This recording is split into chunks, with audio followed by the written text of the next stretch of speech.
Smell! You know that gasoline smell? A whole hill. Smells like... victory.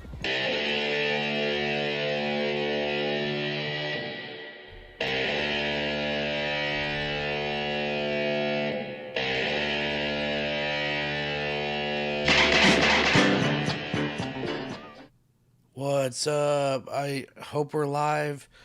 I don't know. I've been having some trouble with OBS. Seems like every time I open and shut OBS, it seems to reset. But anyway, let me know in the chat if you can hear and see me okay. But I'll just assume everything's running perfectly fine until then.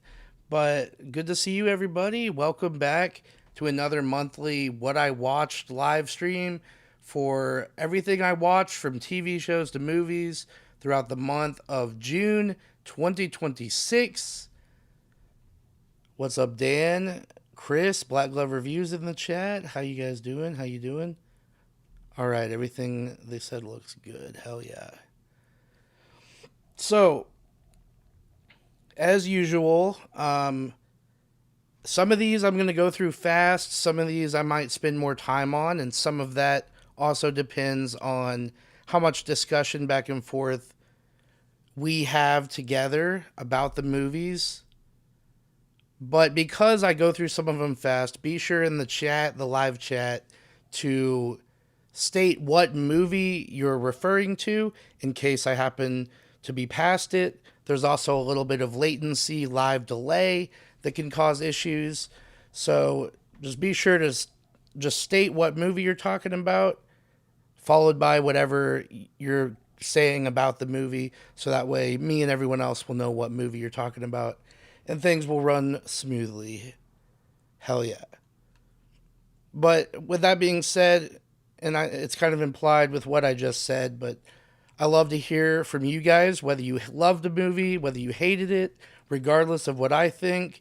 I'd never want my opinion to take away anyone else's love or deep hatred for an individual title. So we can all be friends at the end of the day, regardless of our movie opinions. Yeah. And shout out to, thank you, Chris. I have no clue where all these new subscribers have come from. Well, I kind of do because one of my old Hammer Horror Marathon videos that I did for Halloween last year, I believe, randomly just hit the algorithm just right and took off. So shout out to all the new people. I have, in the spirit of the growth and why I feel like a lot of the new subscribers are here, I've continued to do sort of horror movie marathons. It's more of like all night reruns of the same movie. So in the future, I plan on piecing together an actual marathon with some of these movies back to back, like I've done in the past. But I think it's kind of a cool idea. I mean, let me know what you guys think in the chat and in the comments. But I do think it's a cool idea what I've been doing to kind of run the movie like 5 times in a row from around 10 p.m. to, like 3 or 4 a.m. just so anyone who might get off work can catch it, just like the old days of cable TV where you're just flipping through the channels and you find an old classic horror movie is kind of the vibe I'm going for. So yeah.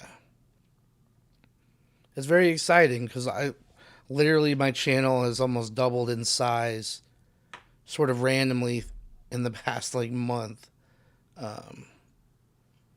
So good time to be alive, I guess. Yeah.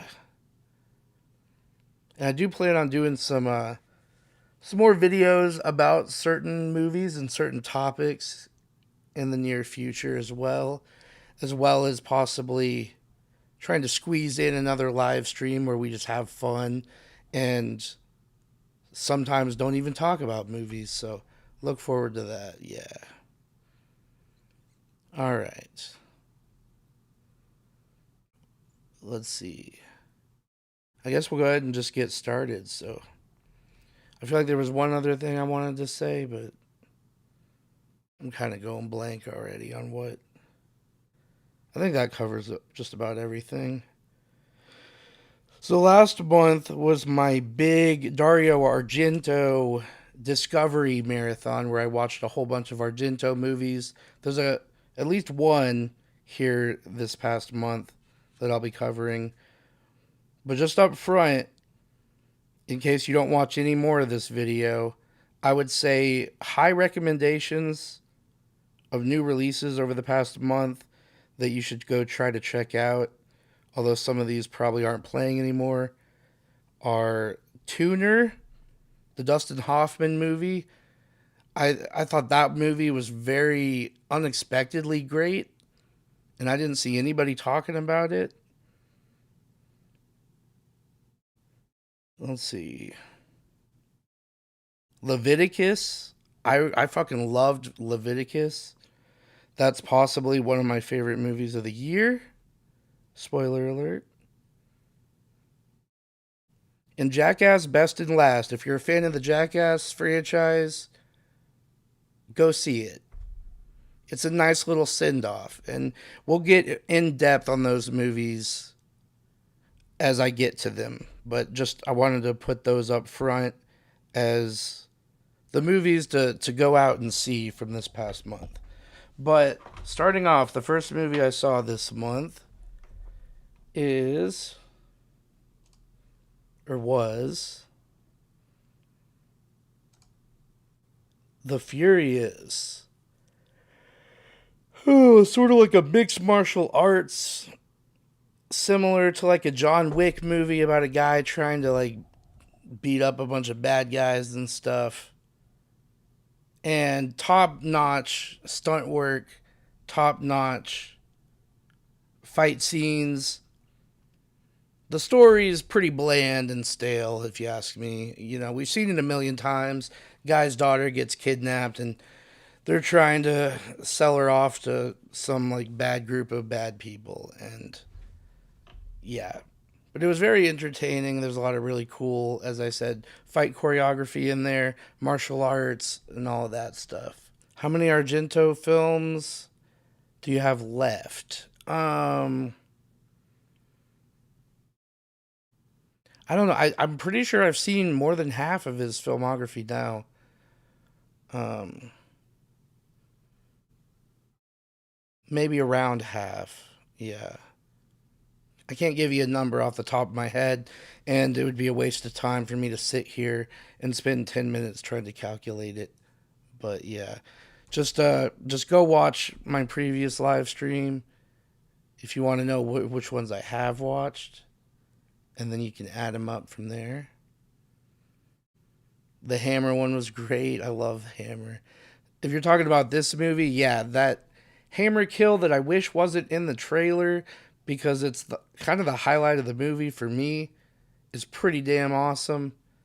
The fight at the end with like the 4 or 5 guys all trying to kill each other was great too, but that hammer shot was so badass. Yeah. Dan says Caroline was a good non horror watch. I'm looking forward to watching that soon. Yeah, Argento ones to watch, in my opinion. Opera, I love opera. Deep Red, not a big fan, but I have seen it. Stendhal Syndrome, I couldn't get through the first 20 minutes because of the horrible graphics and CGI, but I'm still going to finish it soon.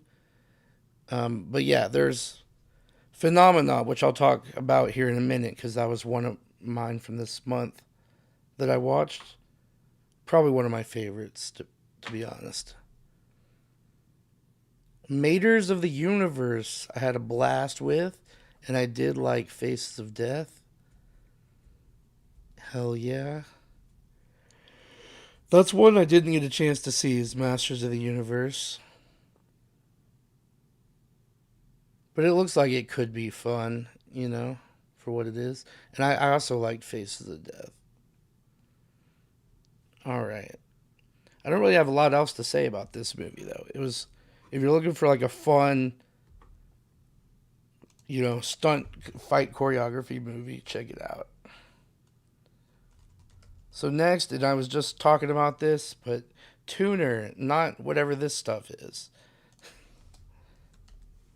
The movie about the piano guy who tunes pianos with Dustin Hoffman. I thought this movie was awesome. Like, it's not reinventing the wheel by any means. These days, very few movies really could, but more people need to be talking about this movie. Because I don't know, it may or may not make my top 10 of the year. We'll see how the next 6 months go. We're kind of at that halfway mark, And it's been a good year so far. I feel like every week there's something pretty decent to look forward to seeing at the theater, new release wise.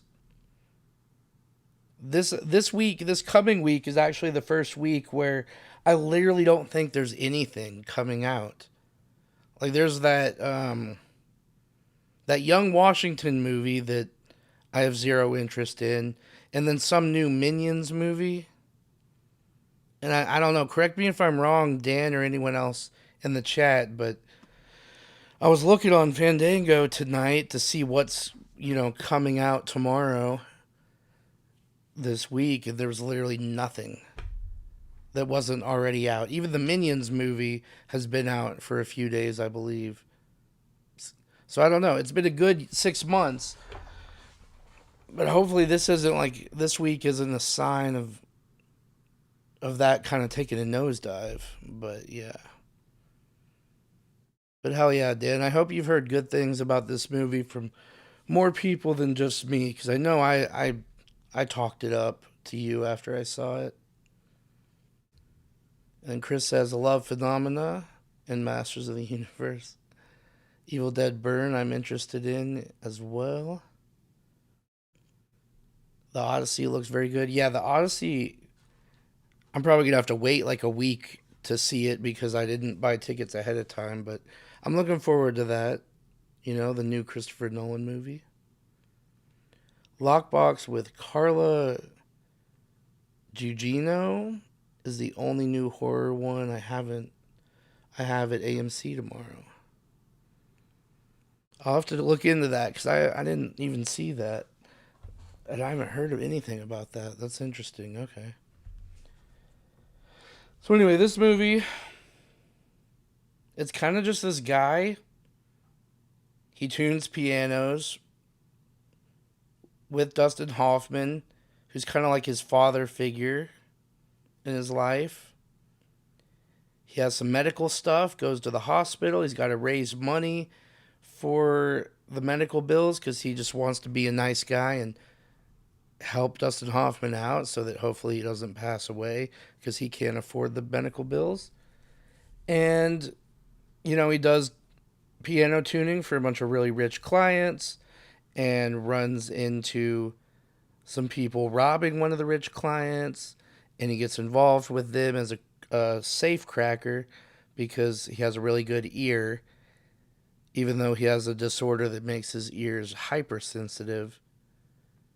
So he has to wear like these earplugs so that everyday noise doesn't give him a migraine and like fuck him up basically.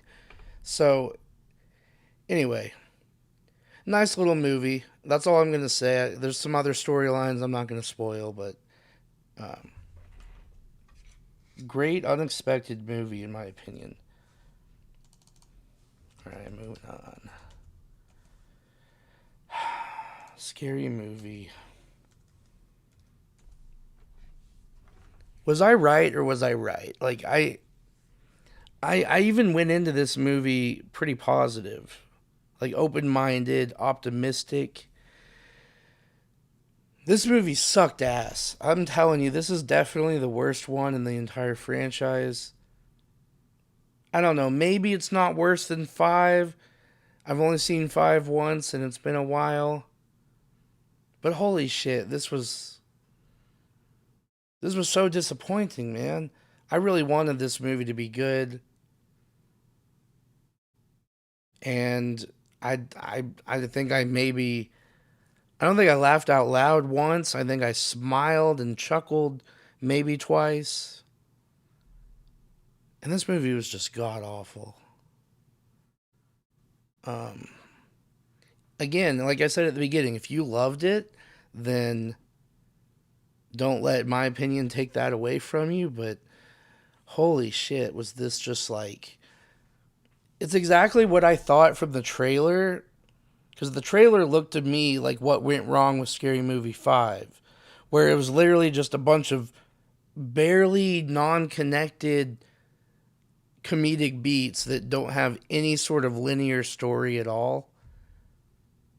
And I know that it's a scary movie, so it's the linear story or the underlying story that connects everything isn't kind of the main focus anyway, but still. It was literally just a bunch of like random jokes that weren't funny about movies that came out 5 years ago. I mean, when did Scream 5 come out? Because they were riffing on Scream 5 and 6 a lot. And both of those movies are old as fuck by now. So I didn't understand what they were trying to do with that.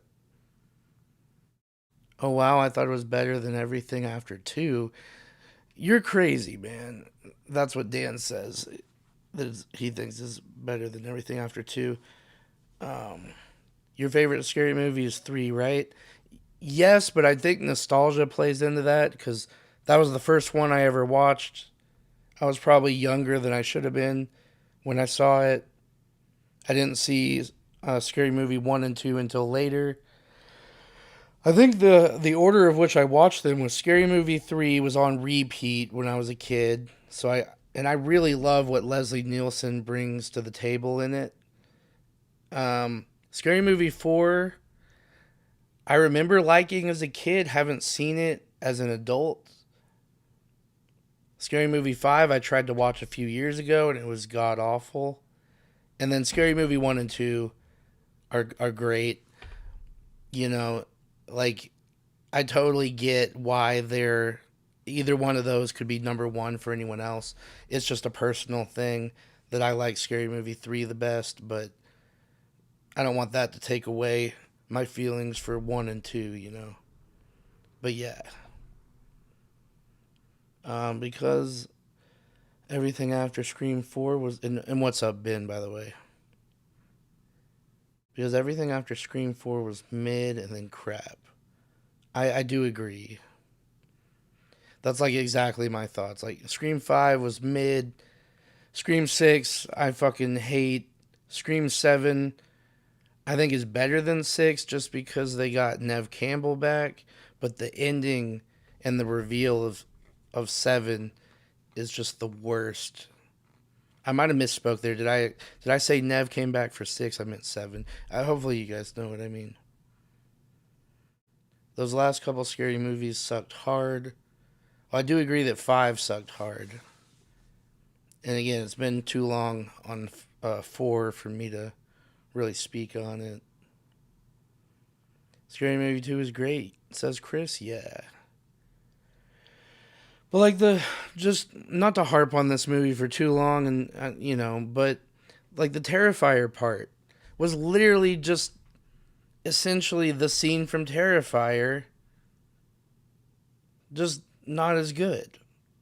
And that's kind of how I felt about a lot of the stuff in this movie. It was almost just a recreation, one for one, and there wasn't really a joke to it, to some of it. I don't know. But anyway, let's move on now. Chris says I did like Scream 5, but 6 can suck my D. I agree with you. Hell yeah, been watching from work. Hell yeah, thanks for being here. Again, that slasher called Sick is what Scream 5 should have been. And that was that written or directed or both by Kevin Williamson? I know he was involved in that movie, Sick. I need to watch that. The testicle scene was pretty funny. Maybe if I hadn't seen it in the trailer already. If you're talking about the little girl that picks it up in the Terrifier scene. Um, I will say a better script to tie the vignettes together would have helped, says Dan. Yeah. And Ben says, it reminded me of Family Guy style humor where they say a lot of, remember when this happened? And cut to a skit. Yeah, exactly. It felt like a bunch of one off, unconnected scenarios that didn't work for me. All right. Moving on to something a little more fun. So, um, I mentioned to you guys there's a movie coming out. I forgot what it's called. Maybe you guys can remind me in the chat. That's directed by the same guy that directed The Guest. About like a super soldier. And it basically looks like if Michael Myers had military like training, sort of. So anyway, Adam Wingard, I think that's the director's name, I believe. But anyway, Ben and Dan were telling me that this new movie coming out by the Adam Wingard might be like a sequel or a hidden sequel that they're not openly talking about yet to The Guest. And The Guest is a movie that I've heard good things about for a while, so I finally checked it out on streaming for the first time, and it was really good. And I really enjoyed it. And I love how they didn't have to, but they decided to mix in a bunch of Halloween stuff in there. Like, technically, I would call it a Halloween movie. The holiday Halloween, a Halloween movie. Because it takes place during October. There's a haunted house scene or two.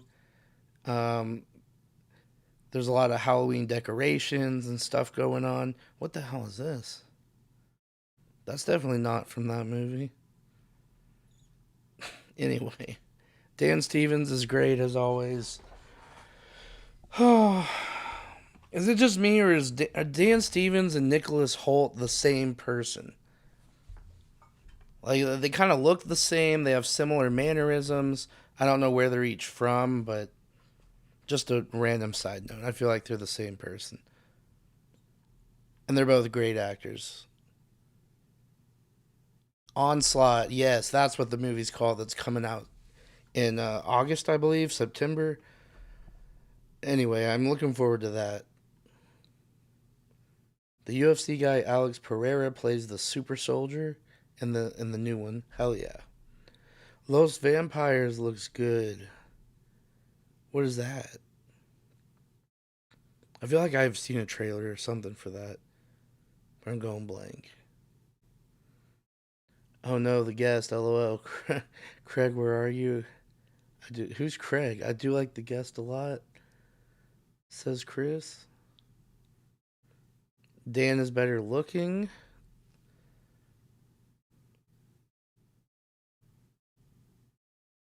They look literally the same to me, to be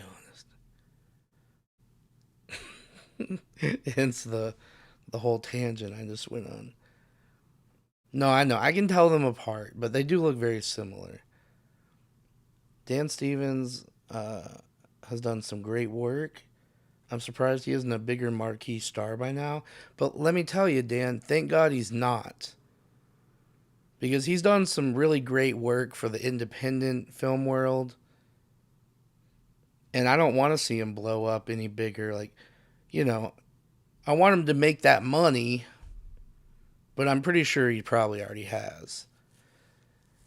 And I don't know. I respected not a director. I respect an actor that likes to choose his projects seemingly based on the quality and not going after the big IP stuff, which seems to be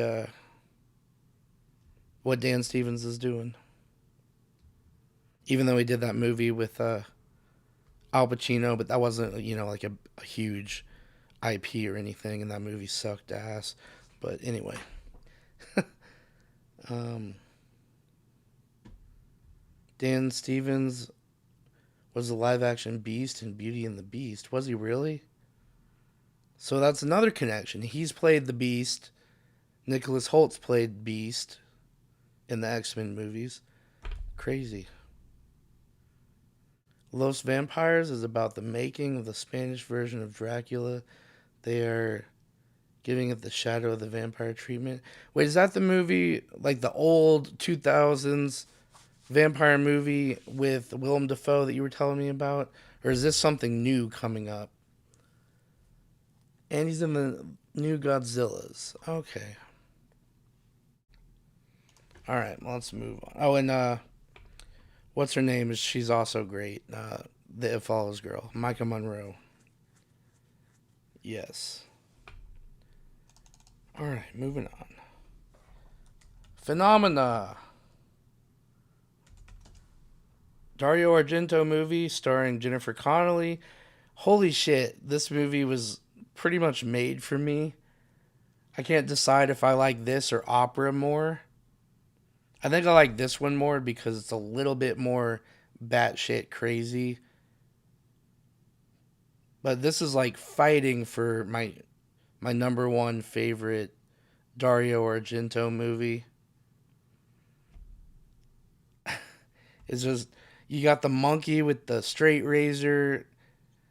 You got Jennifer Connelly carrying a fly in a little cube to find the killer. It's just fucking nuts. Um, the like mutant little boy. Like, look, I'm sorry, I'm going into spoiler territory, maybe too much right now, but hopefully you guys have seen this movie already. If not, you need to. I'm sure everyone watching this right now in the live chat's already seen it, but man, this movie was great. Like, I love how they decided not to focus like at all on the school and her classmates. The script was basically like, yeah, screw the school, screw those kids. She's going to be going to school, but that's going to be like in the background of all this other weird, crazy shit that's going on. And it works for me perfectly. Yeah. Like, this is a movie, after I watched it, I wanted to rewatch it immediately. I did not, but I probably will soon because, well, first of all, I want to get my hands on a physical copy of this. Let me know where I can get that or what label put it out, because I can't remember. I think it was Synapse or somebody. But let me know in the chat where I can find a copy of this, because I need to own this movie. And yeah, I don't know why they don't make movies like this anymore. Ben, you definitely need to watch Phenomena. Dan says Phenomena's great. Chris says, love Phenomena. It's the slasher dude's dream film. Or it's this slasher dude. Dude, yeah. As a slasher fan myself, I fucking love it. Daria Nicolodi, best performance in my opinion. I don't know if I would say that, because she doesn't really have a lot of screen time. And without spoiling too much, I'll just say she's not in the movie, I think, enough to warrant some of her characters, like,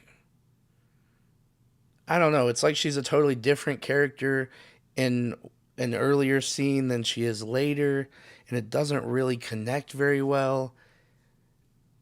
And I don't know. Most of that's probably the script and not really her acting, but I don't know. I'd say she's better. Daria is better in. Um, I think she's better in Opera personally, but that's just my opinion. And this is streaming on Prime Video right now, at the time of this recording. So Ben or anyone else, go check it out. All right, then I rewatched Backrooms. I'm kind of going to skip over this because I talked about it in detail on last month's live stream. I will say, I loved it more the first time. And now that's probably common with like any movie that you watch twice within the span of 2 weeks. You know, you're probably gonna like it a little less the second time, but it was still a good movie. Like I'm still having trouble deciding out of some of the better horror movies that have come out this year, which is my favorite. Yeah, but yeah, let's go ahead and move on. The main reason I rewatched it is because I went with some friends who hadn't seen it, and it was a good time.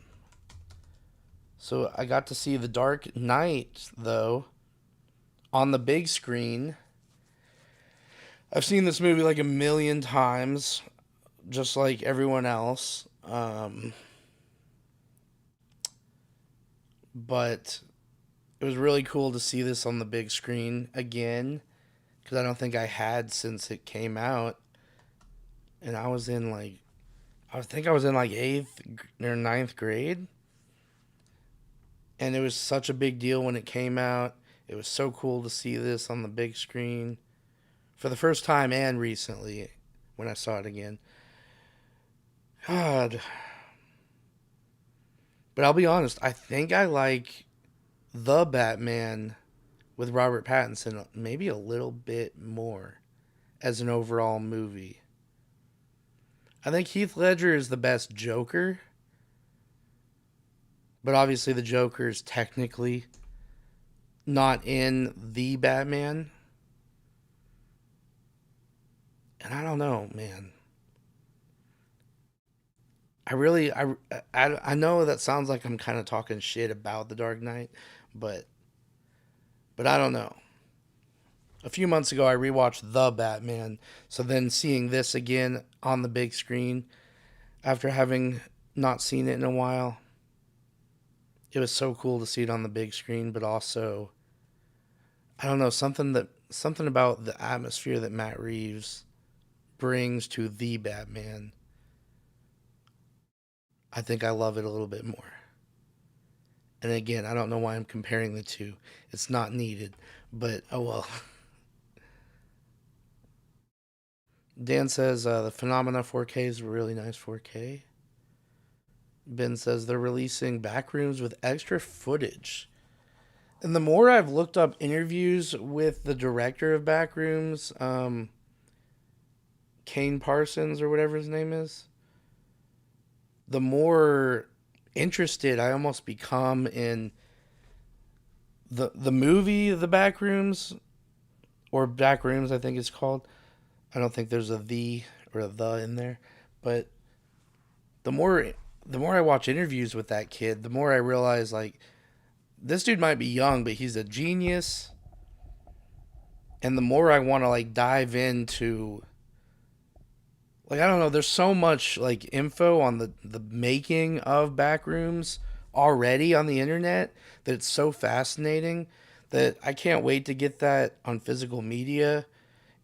Hopefully they've got like even more exclusive shit for how they made Backrooms on the physical media copy, because that's going to be something that I'm really looking forward to. And from what you just said, Ben, that the release is going to have extra footage. It's just kind of makes me even more excited.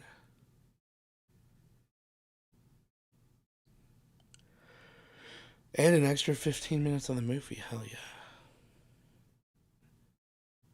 But yeah, Dan said you're asking kind of the same question I am. I'm curious if it's significant stuff though. Yeah. Chris says The Dark Knight is the best comic book movie ever in my opinion. And this is one of those things where it's like I can't argue with you, man. Although I did rewatch another superhero movie this month that I'll get to here shortly, that watching The Dark Knight kind of inspired me to go rewatch, that I think might be up there though, that I feel like is very overlooked. But anyway, we'll get there in a minute. I've got a couple more movies before I get there.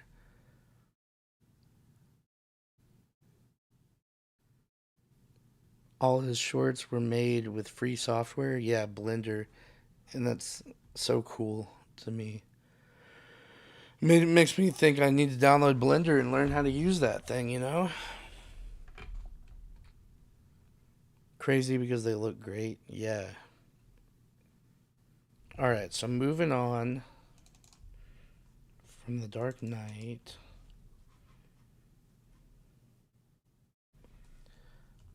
Disclosure Day.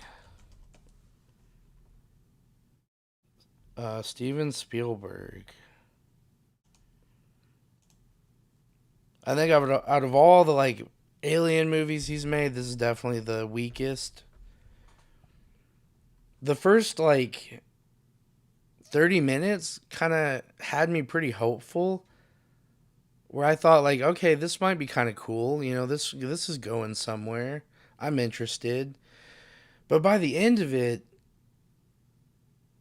I didn't like what I don't know. There was just things that didn't really make sense to me, and just like I mean, it made sense. Like I understood what he was trying to get across, but nobody watches the damn news, like the literal news station, like I think Steven Spielberg thinks we do.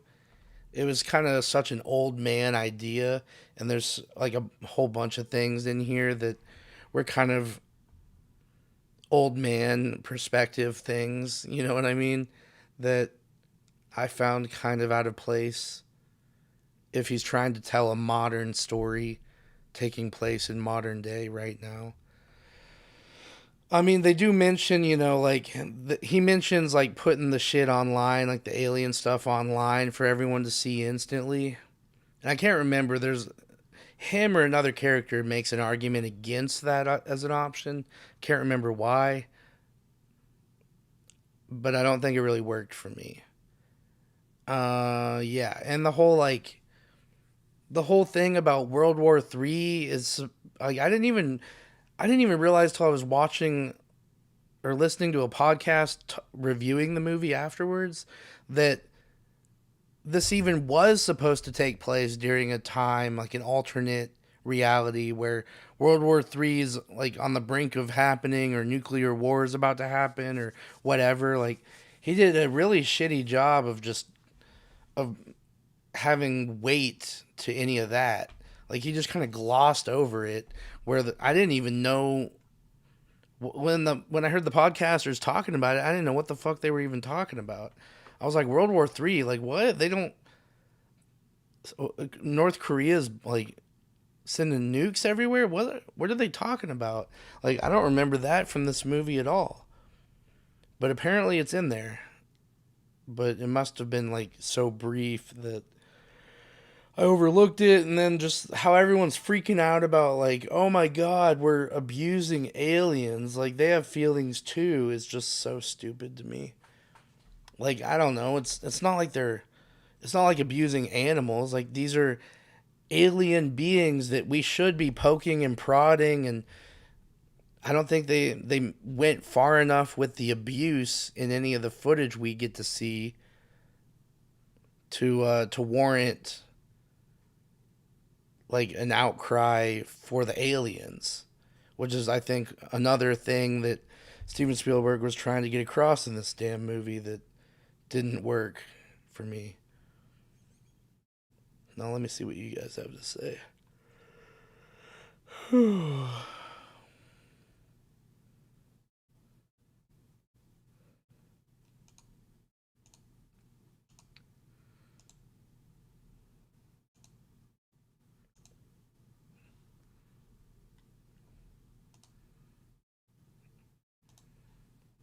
Hold on.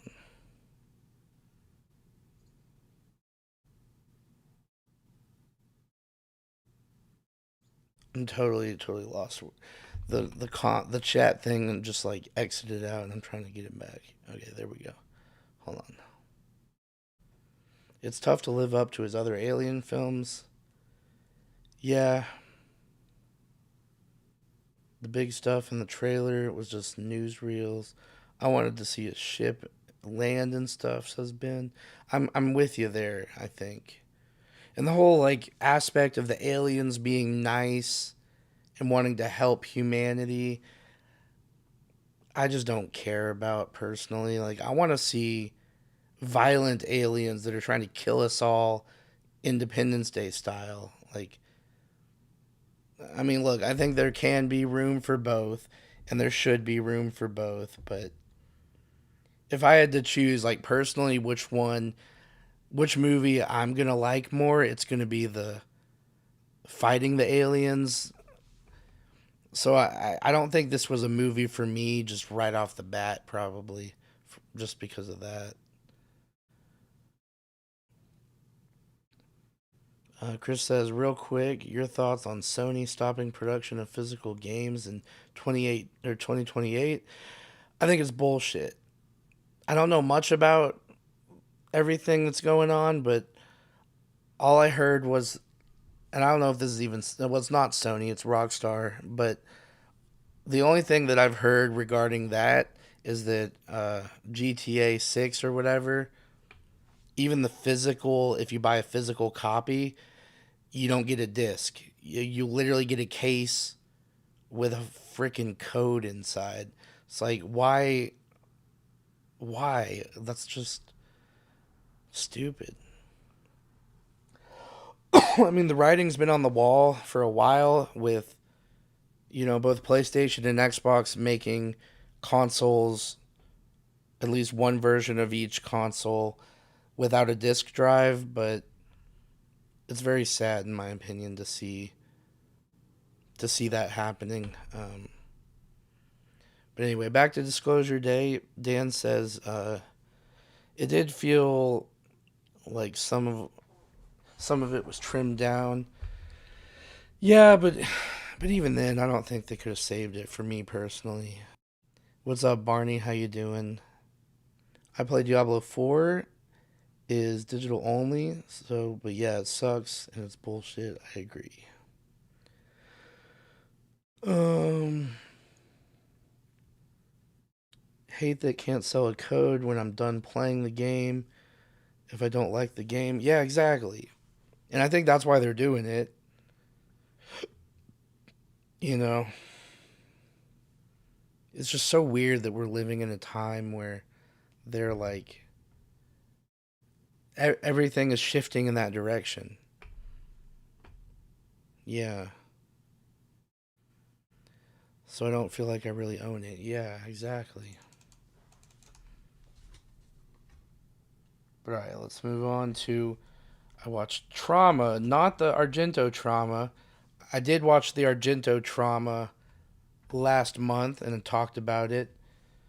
But this is the Trauma from what year is it? 1978. That is the first movie, or at least one of the included movies, in the Vinegar Syndrome Forgotten Jolly Volume 1 set.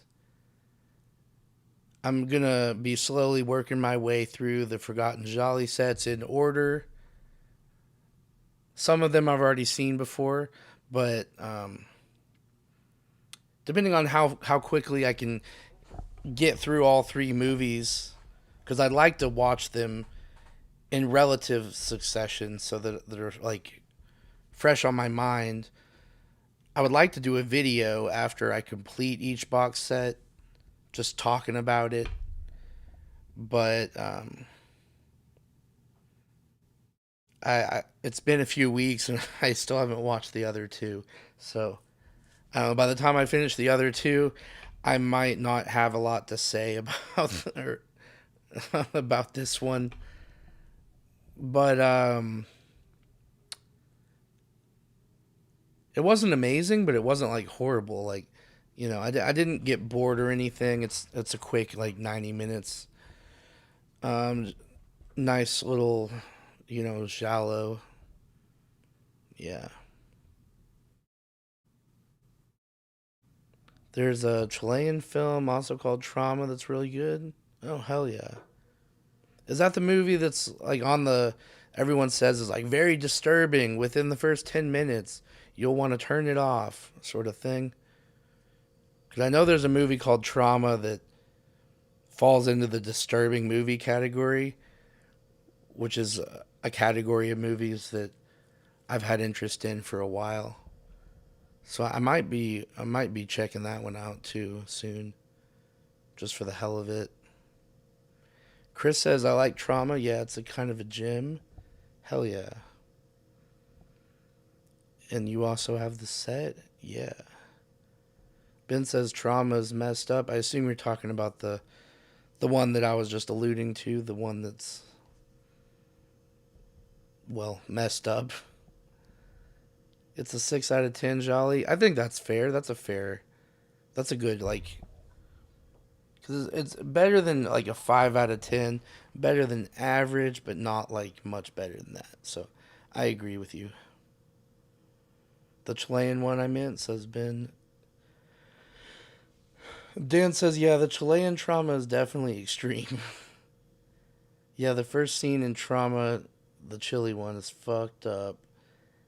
And it kind of gets worse from there. Interesting. I'm definitely interested. And I'll probably regret it after I watch it, but that's just how those movies go.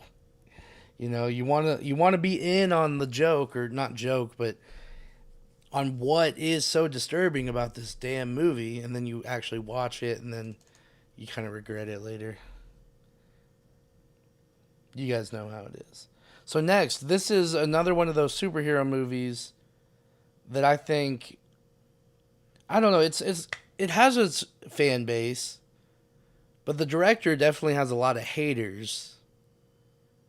I am not one of them. I love this director, and I love this movie, hence why I rewatched it.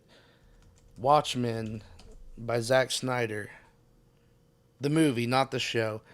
I haven't seen the show. If the show's any good, let me know. Or if it's not good, let me know.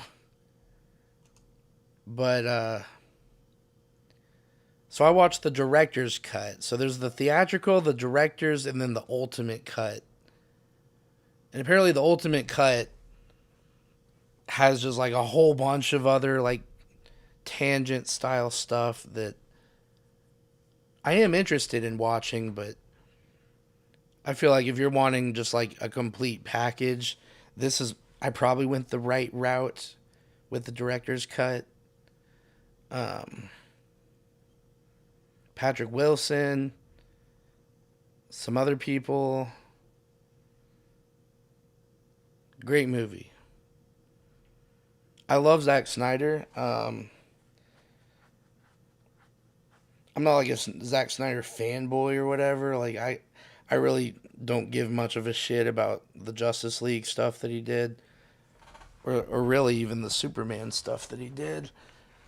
I mean, I don't know. I think Henry Cavill is a great Superman. I'm just not a big superhero person. So I think that's why those didn't really do anything for me. But this, I still haven't read the comic, never have. But this was such an interesting, unique take on like superheroes that I've always loved it since it came out. I think Zack Snyder's like stylistic way of directing and doing cinematography and all that is just really elevates this story. And yeah, that's about it. I had a great time rewatching it. I'd basically forgotten what the ending is. So it was almost like watching it for the first time a little bit. Yeah. Really great movie that I am happy to have in my collection, and it will remain in my collection. Because I'm trying to only keep physical copies of movies that I actually enjoy and can see myself rewatching in the future, and this is one of them. I still need to watch the Watchmen film. I love the graphic novel. Dude, yeah, check it out. Apparently, it. Well, actually, I don't know. Because I don't want to say what I was about to say based on literally just one podcast opinion. But I listened to a podcast talking about this from the perspective of guys that were familiar with the graphic novel before going in. And they made it sound like he pretty successfully, Zack Snyder that is, pretty successfully translated the graphic novel to the screen. So yeah, I don't. Hopefully you'll like it. Dan says Watchmen is really good. Hell yeah! I'm glad I'm not like the only one on here. Because I don't know. I've heard people hate this movie. I've heard a lot of people hate Zack Snyder, and I've never really understood why. Hell, I even liked that like zombie movie he did a few years ago. Turns out they have a sequel to that that somehow like probably because what the fuck is the first zombie anyway, the Dave Bautista zombie movie he made where they go into Vegas. I actually really enjoyed that. The aperture's wide open on that motherfucker, but for the whole film, like they didn't have any other lens options, I guess, or they were really shooting through some heavy darkened glass on that shit to get that shallow depth of field. But I kind of enjoyed that. They're over there shooting on like 1.2 or some shit for every single shot, which is such an odd choice. But anyway, apparently they have a sequel to the Dave Bautista zombie movie. Still haven't seen it. I don't even know if that's also by Zack Snyder or not. But anyway, enough about that. So do I, like Snyder, says Chris. Hell yeah. Ben says, "Oh, I'm a fan of Watchmen. Very stylistic, great characters. Big fan. The show is cool. Takes place in Tulsa. No fucking way. Really? That's crazy. That's awesome. But doesn't show Tulsa in a good light. Oh, okay. Well, maybe that's not good. Do you like Snyder's Star Wars ripoff movie Rebel Moon? Okay, I haven't seen any of the Rebel Moon movies. Didn't he make like 2 or 3 of those? Heard they're not good, but maybe I should give him a shot anyway. Adam Orr is a fucking genius, says Chris. And Ben says 300 is his best film in my opinion. Dude, 300, I'm pretty sure that's the first Snyder movie I saw. And along with Tarantino, that's a movie that really made me consider filmmaking as like a career, or at least like as a hobby, because I don't think I'd really like um I'd never seen anything like it. The way that they shot those slow-mo shots, the way everything, again, not to overuse the word stylistic, but he really has his own style that nobody else is really trying to replicate, or successfully at least, like he can. Um, I'd never seen a movie like shot like 300 when I saw it, and that kind of bleeds into Watchmen and everything that he does really.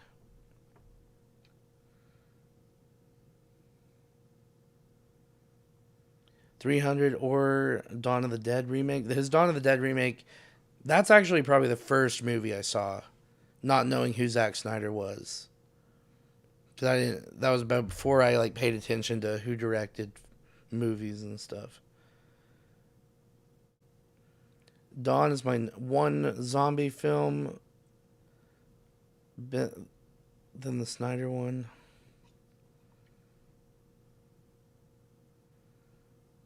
Army of the Dead. That's what it was called.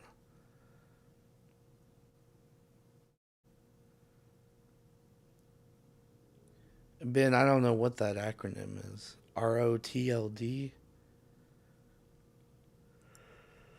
Oh, Chris says, yeah, the one with Dave, my boss really likes. And Ben says, and then spinoff is the bank robbing one with the German dude. 300 is one of those movies that makes men want to suit up and go into battle. I'll tell you what, though, that and Spartacus, Blood and Sand, the first season of Spartacus, really made me want to start working out. And, like, I did increase how much I was going to the gym during that period of my life. And I think it was kind of influenced by that by that stuff. Return of the Living Dead is my favorite zombie movie. Oh, that's what. Okay, I still haven't seen like any of those famous zombie movies, unfortunately. I'll change that soon enough. All right, it's already been an hour. I'm gonna speed it up a little bit. Well, I don't have a lot to go, but Leviticus. I fucking loved this movie. I was really kind of surprised that you didn't really like it, Dan. If you're still in here, I mean, I don't want to speak for Dan because I think he still liked it, but just not as much as like I did. Um, but yeah, I thought this was like look, I see the comparisons that people have made to It Follows, obviously, but I think this is unique enough to where it's not like to call it like a ripoff is insulting because it has so many new ideas that differentiate itself from from the creature idea or whatever you want to call it of It Follows. And yeah, this I enjoyed this a lot more personally than Obsession, than Backrooms. Um, Not as much as Hokum. Hokum is still up there at the top for the year as far as horror goes, but this movie blew me away.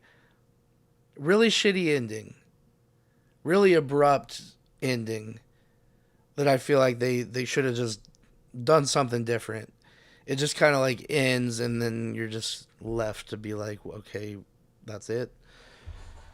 That's my only negative, but I wasn't disappointed enough by the ending to for it to change my mind on the movie or anything, but yeah. Okay, so Dan says Timu It Follows and I didn't buy the love story. Well, I don't know. I don't know what to tell you. I thought I thought it was pretty good.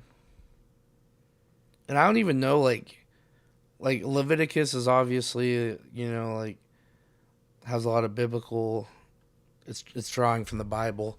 Um but I don't know. I'm not really familiar with Leviticus in the Bible in that whole section. So, but apparently there's a lot more imagery than even I was aware of after having seen the movie. Um, like they drew a lot of ideas from the Bible in interesting ways from Leviticus. Like the whole rock throwing thing, which you might like I don't know, when I saw it I was like, what the fuck is this rock throwing thing? Like why do they keep doing this? But apparently it ties back to some stuff that's in the Bible in that chapter. Um so that just made me like even more interested in like the mythology or whatever you want to call it. Um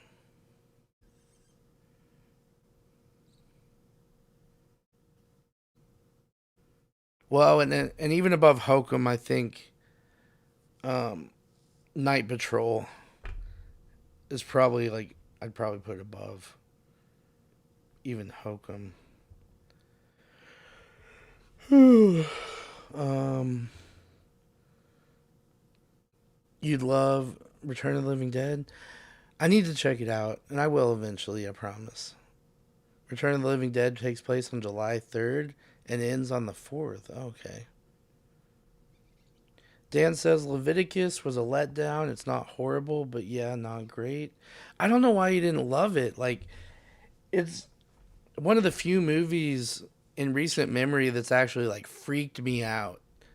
Like that photo booth scene, the way that they were able to create that like handprint impression on the dude's neck, but no one's there like creating it was so well done and freaky.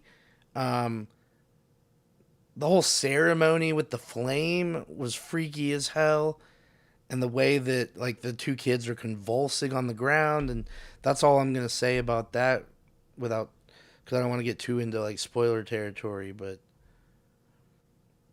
I would say Hokum was really creepy.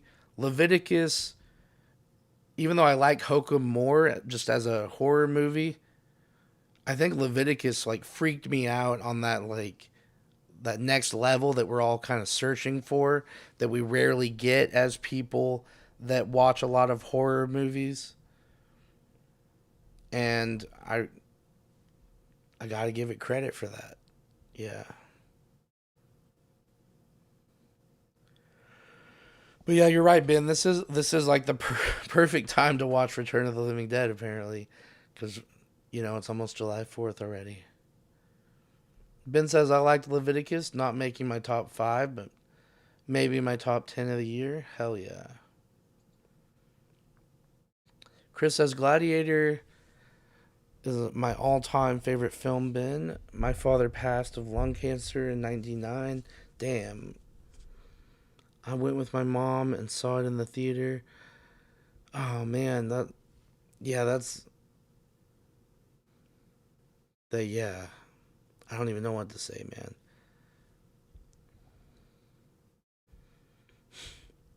Napalm's gonna name his kids Night and Patrol. That's right, Barney. You better believe it. Um, no, I'd put Hokum above Night Patrol. I'm kind of just exaggerating, but I really do love the movie Night Patrol. Like it's not a joke. I really do love it. Um,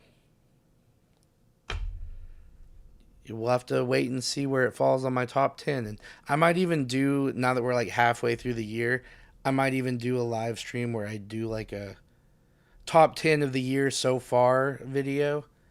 And dude, I just don't understand why people hate Night Patrol. Like you guys really hate it.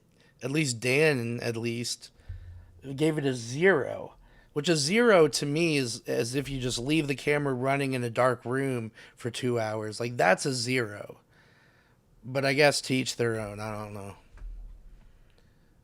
But to me, it was a lot better than a fucking camera sitting there in the dark. I don't know. I don't get it. Leviticus made me think who'd be the person that I'd see.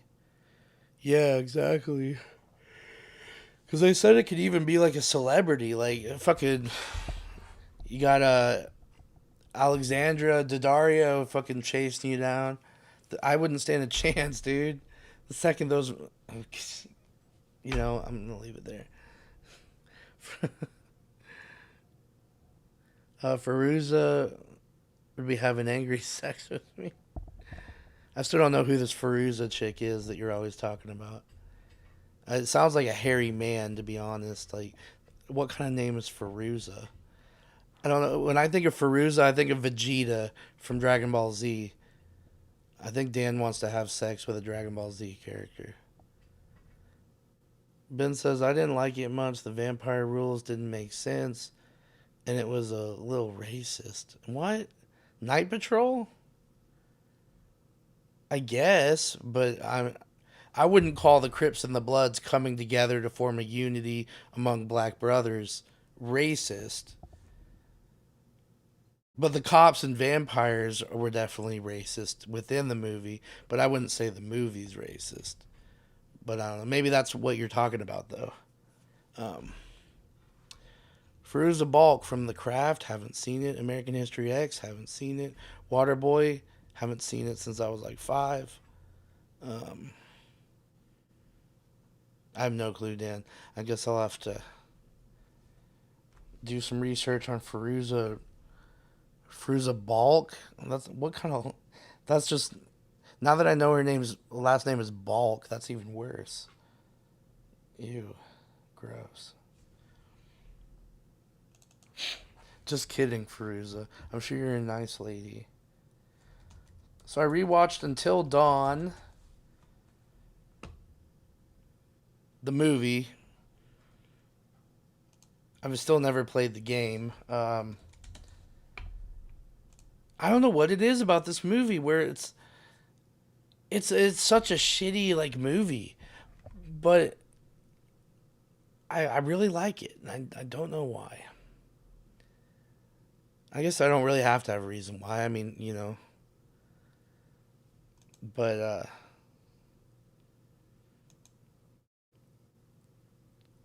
I don't know. It's just rare that I watch a movie that I like hate and love like equally, and that's how I feel about this movie. Like it's so god awful. Like these characters, I want them all to die, and luckily most of them do well, multiple times. Maybe that's why I like it because you get to see these horrible characters die over and over and over. Um, and I have no connection to the game, which apparently is completely different. So maybe that's why. But yeah. Um, no, I have seen American History X, but it was a one of those like I watched younger than I should. I don't think I even understood what like I was watching. Like, who are these people? Like, what? Why are they bald? Well, I still don't know why they have to be bald. Like, what does that have to do with? Anyway, I don't know.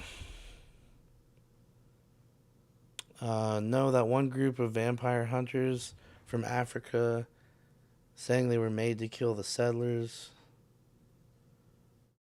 which we know what that means. Wait, what are you talking about?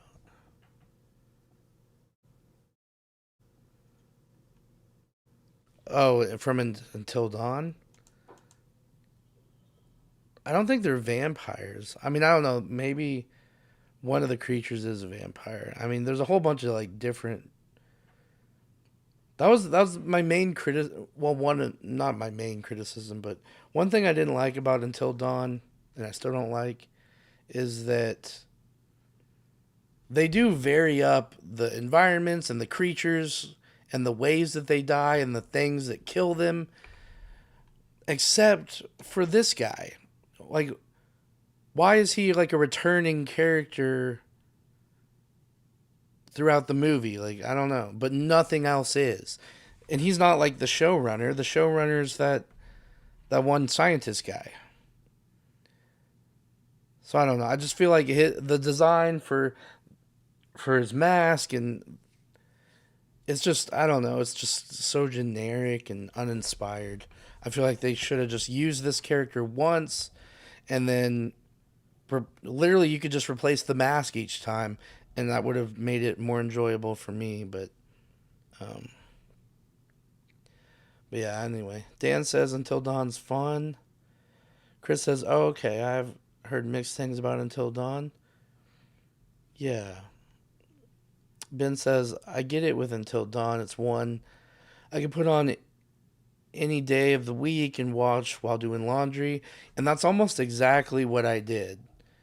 Is I was looking for something to just kind of put on in the background while I got some other stuff done, and it was so perfect for that. Oh no, in Night Patrol, the dude's mom is in that vampire hunter group, and dude puts on the traditional garb at the end. Okay, I do agree that was kind of odd that she almost like didn't acknowledge that one of her sons was even like her son because he didn't totally buy in to her crazy voodoo stuff or whatever. I'll give you that. Chris says it is based on a video game from Dark Pictures. Yeah. They're making a sequel to Until Dawn, the game, says Ben. Okay.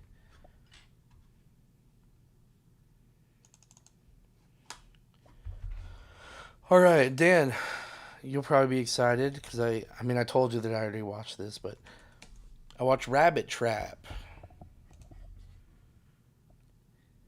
And man, this movie, like, was so cool until the third act. And the fact that so there's like this couple that is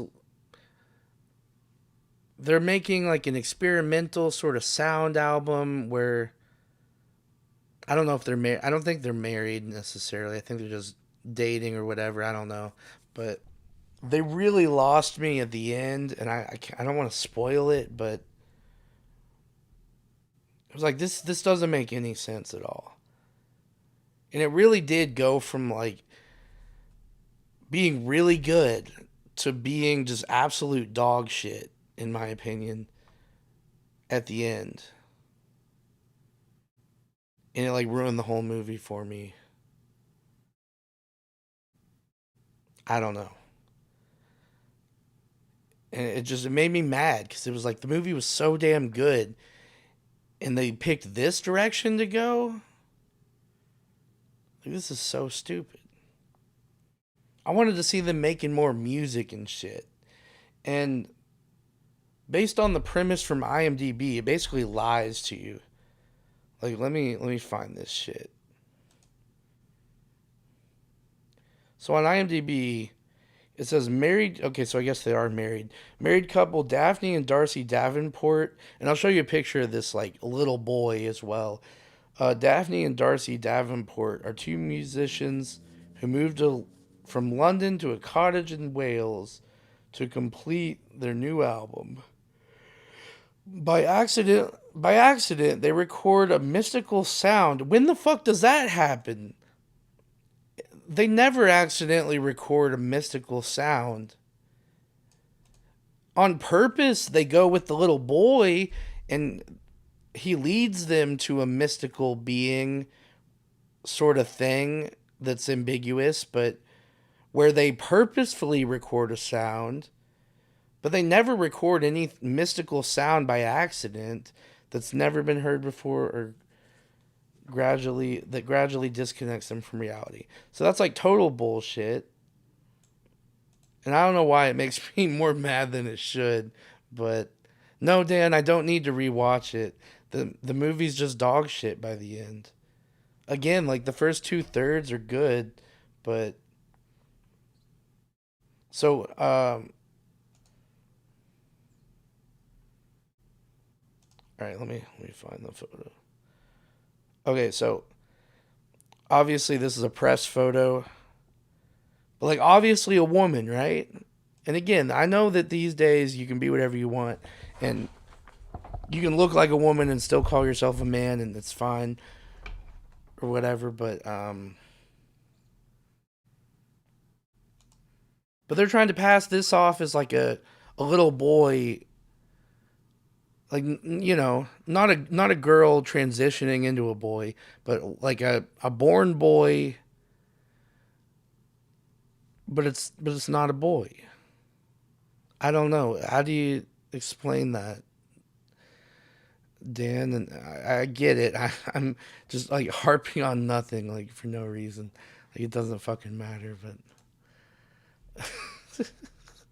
I feel like I need to move on.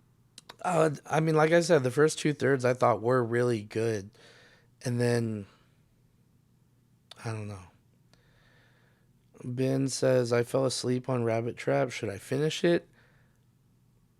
I would say no, but because there are people that really love it, hence Dan really loves it, I would say finish it just to finish it. Did you see Barbarian Sound Studio yet? No, but that's like next on my list. That and Somnium or whatever that sleep movie's called that's on Shutter now. Those are both going to be movies I watch very soon that I have had on my list forever, and I've decided that this week it's time to dust those off and check it out. So I'll check those out soon. All right, let's move on. Girls Like Girls. Honestly, I thought this was directed by Kaylee Cuoco, the actress from Big Bang Theory, and that was the main reason I went to go see it. Only to find out that no, it's not Kaylee Cuoco, it's Haley Kiyoko. And this is the most bland, not awful movie, but just the most bland romance movie I've like ever seen. I don't know, like okay, maybe that's being harsh. Like it's not a bad movie. And I knew it wasn't like gonna be for me, but I'd seen everything else that was out in theaters for the most part, and I needed to go back to the theater to get my mind off some things. I needed that escapism, you know. And it was the only movie I hadn't seen that was playing. And I was like, hey, Leviticus was gay and it was good, you know? Let's check this out. And, well, that's it. I have nothing really to say. Like, I don't. No one ever needs to. None of you guys ever need to see this movie. All right. So moving on to like literally um, a gay romance movie to one of the to an overly masculine movie, Ocean's 11, which I've seen before. I love it. Not the old Ocean's 11, but I got to see this at the theater. They were playing this at the theater for like the 25th anniversary. Steven Soderbergh, one of my favorite directors of all time. I love all three of the Ocean's movies that Soderbergh did. It was great. I really don't. If you haven't seen these and you're looking for just like a fun ass time heist movie and you haven't seen this, what are you doing, man? I was kind of late to the party too. This is one of those movies that came on TV a lot when I was younger, so I'd seen it in bits and pieces growing up, but I'd never watched it from start to finish until several years ago, and then it's amazing. Yeah.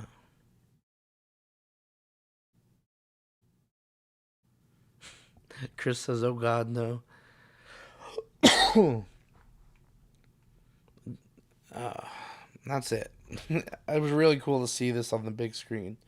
I never seen it on the big screen before. All right, two more left. Jackass best and last. All right. So, I do not like the new cast. I have nothing against them. But when they brought in these new people for the last Jackass movie, I don't know. It felt like too many people, you know, because they're adding these people, like five people, onto the already pretty big current cast, right? And I don't think they needed to do that. That being said, the new cast from the last movie, Jackass Forever, really takes a back seat in this movie. And when I say they take a back seat, I mean half of this movie is clips from the old Jackass movies, which initially when I realized that that was the format they were going with where it was going to be like some old clips, some best of clips, then a new clip, then old clip, new clip, that sort of thing. When I first realized that's what they were doing as the format, I rolled my eyes and I was like, "Oh no, this is going to be awful." Cuz normally I don't really like that stuff. But also luckily, I didn't go in having rewatched all the old Jackass movies during, like a marathon or something before seeing the new one. So all the clips that they showed, I hadn't seen in so long. And it brought back a lot of memories. And I didn't even realize how much attachment or nostalgia or whatever you want to call it that I had for Jackass and these guys until watching this movie. Where I felt old too, because, there's this underlying thing of this is our last movie because we're old now. It made me feel old, but I'll tell you what, I thought it was perfect. Like, I thought the way that even in the new clips, the new cast kind of takes a back seat, except for Poopies for some reason. It's fine. I like Poopies. He did great. But the way that the new cast mostly takes a back seat, I thought was great. The way that Rachel chick doesn't participate in literally one stunt was a little confusing. Maybe all her shit got cut, or maybe they only hired her on this one to be a cheerleader. I don't know. But getting to see clips with Ryan Dunn, rest in peace, and Bam Margera was so refreshing, even though they're old clips, recycled clips. It brought back so many memories, so many feelings, so many emotions, and I thought it worked really, really well. Yeah. Now, I will say, the new stunts that they filmed brand new for this movie exclusively were not necessarily pushing the boundaries like the old movies have. But they were still fun. They were still good. They were still gross. And I really enjoyed this movie. It's almost like the perfect capsule of Jackass. Like, if you're looking for a Jackass movie to watch because you haven't watched any of them in a while and you just want to get that quick hit of Jackass nostalgia along with some new stuff, it's perfect. And I thought the old clips that they used in this movie were perfect. They were the ones that I was kind of hoping they would use, save for a couple. I don't even know how much I can talk about I don't really want to talk about any of them because I want you guys, if you haven't seen this, to go in not knowing what the older clips are going to be. But I'll just say, as I mentioned a minute ago, don't rewatch any of the other Jackass movies first, and you'll get more out of this, I think.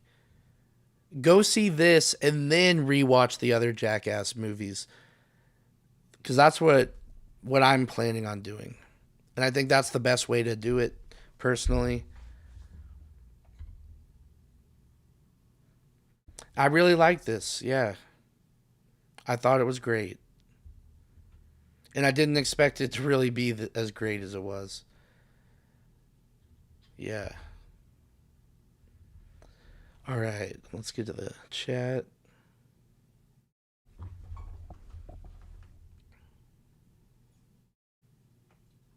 Dan says there was a lot of older footage, but I still had a great time. Exactly.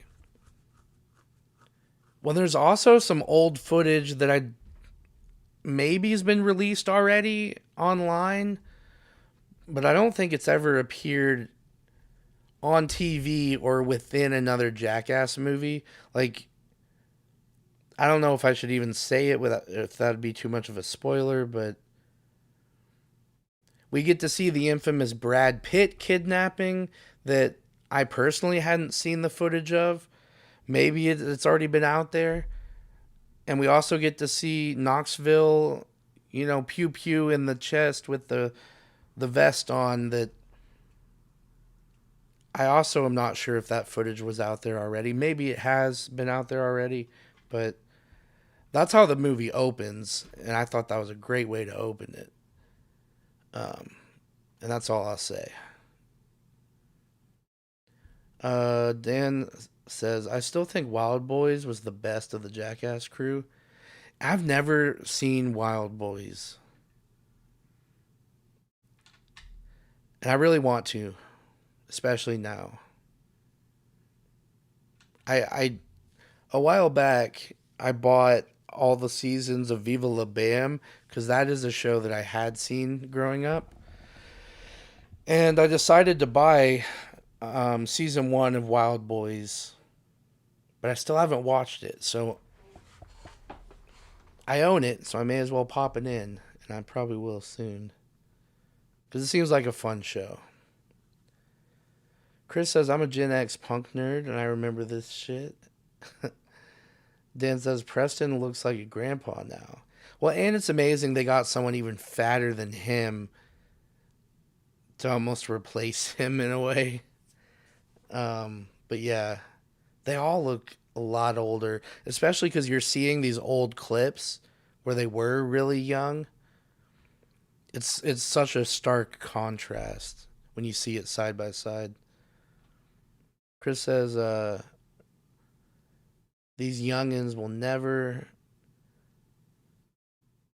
regret or never get how good it was. Yeah.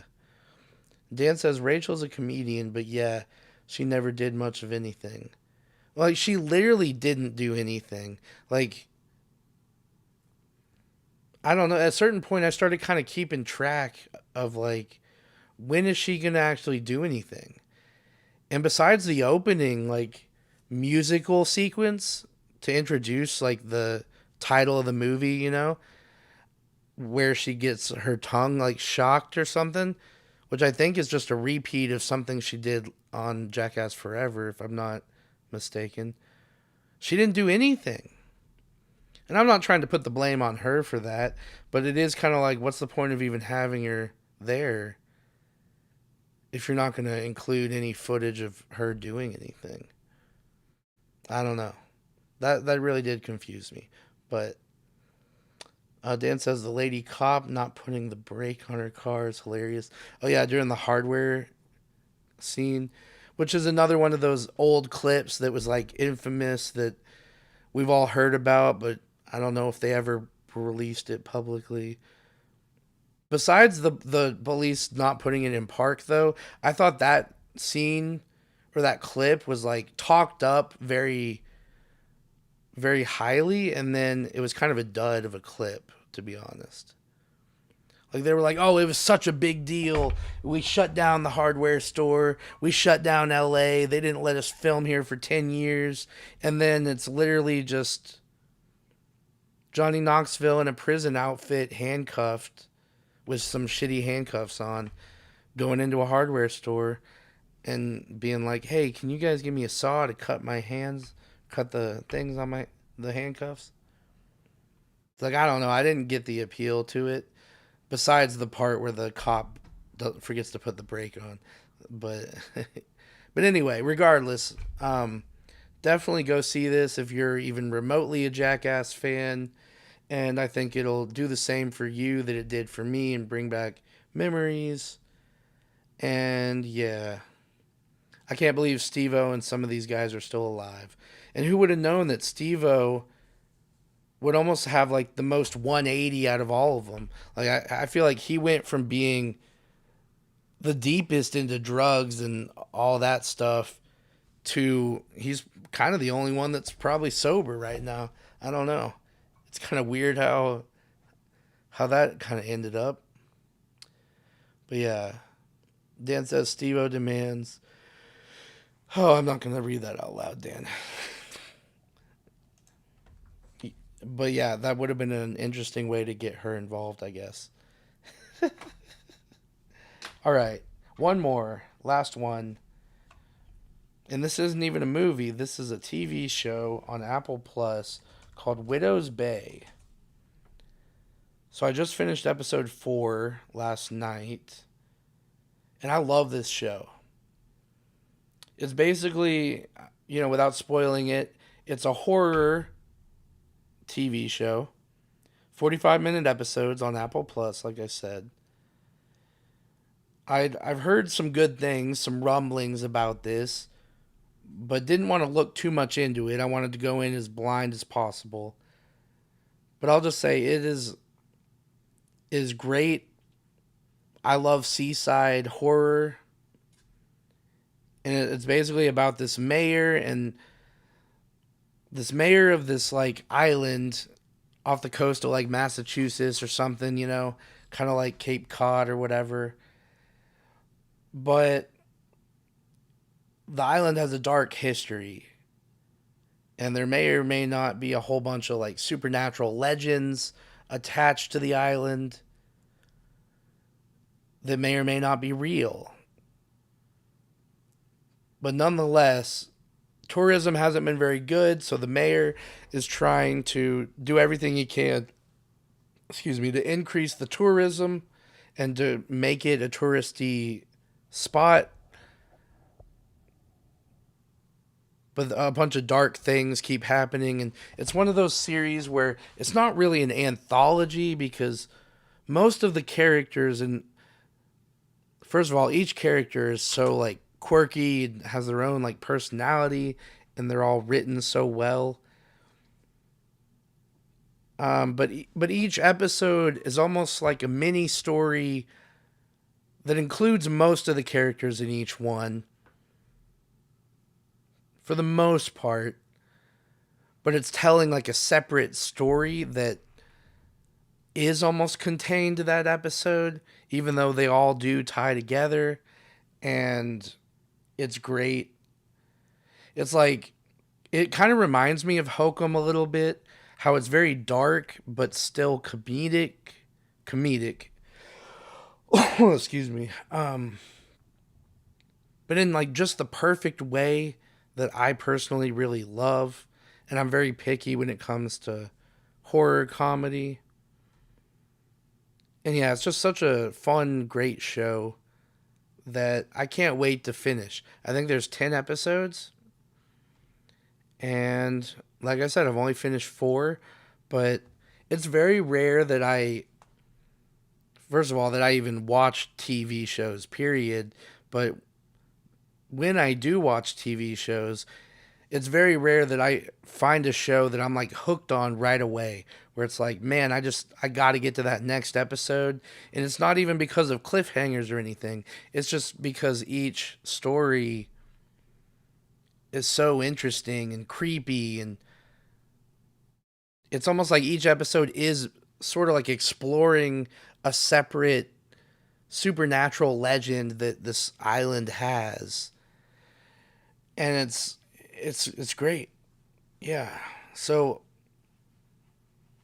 yeah, Barney says Widow's Bay 5 out of 5. Hell yeah.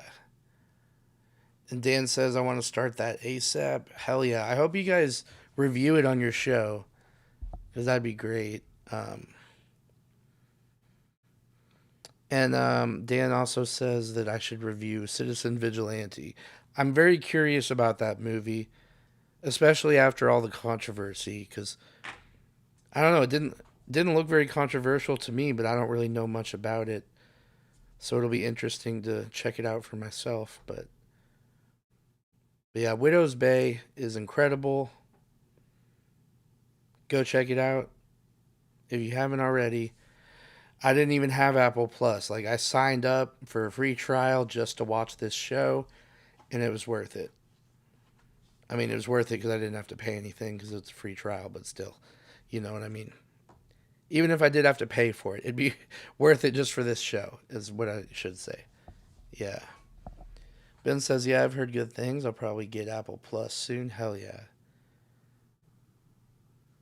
And that's it. That's everything that I watched during the month of June 2026. And yeah, thank you guys for being here. Thank you to anybody new, because I've gotten a bunch of new subscribers. I don't know if any of them are watching this right now, but if you are, thank you. I think most of the new subscribers are kind of here for the horror movies I've been playing, but that's okay. Regardless, I hope you enjoy. And let's see. Before we get out of here, let me read off the chat a little bit. We got a few more chats to read. Barney says it's been renewed for season 2, so that's cool. Hell yeah. I assume you're talking about Widow's Bay.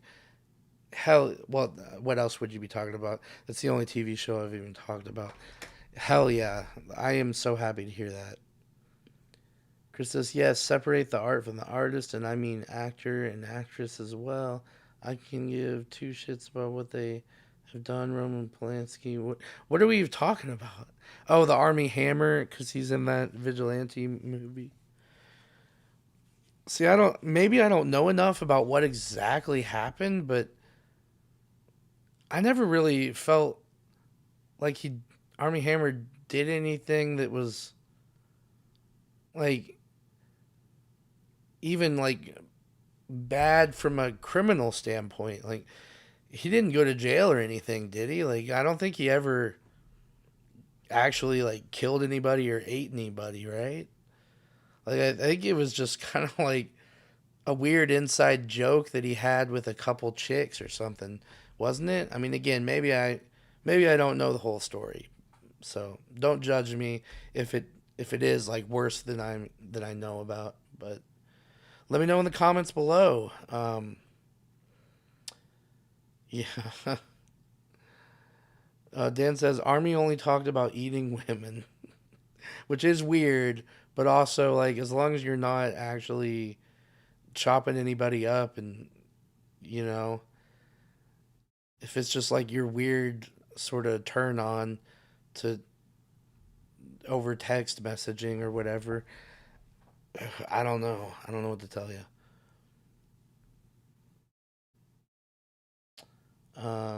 Dan says he just has a cannibal fetish, which is weird, but no, I don't think we should totally cancel a guy for it.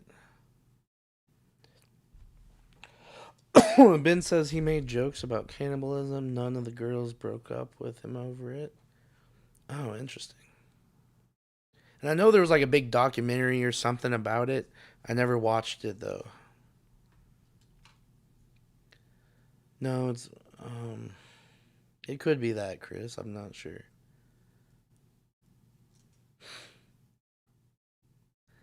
I think he ate Fox, Pixar, and Ging. Oh God, that's where they went. All right, well, I'm gonna get out of here and start watching some more Widow's Bay, because that sounds really fun to me, and I can't wait to finish. Well, it's gonna be one of those series where I'm really sad when I finish it because it's so good, but I'm excited to see the next episodes. But again, thank you all for being here tonight, and I will see you soon, either in another like fun hangout live stream, which I plan on doing here in the next week or two, or yeah, I don't know, and hopefully you guys are enjoying the horror movies I've been hosting on here as well. But anyway, have a good night, everybody, and have a great and safe 4th of July. Don't go messing around with too many fireworks. You know, you don't like blow your fingers off or anything. Yeah. And have a safe weekend.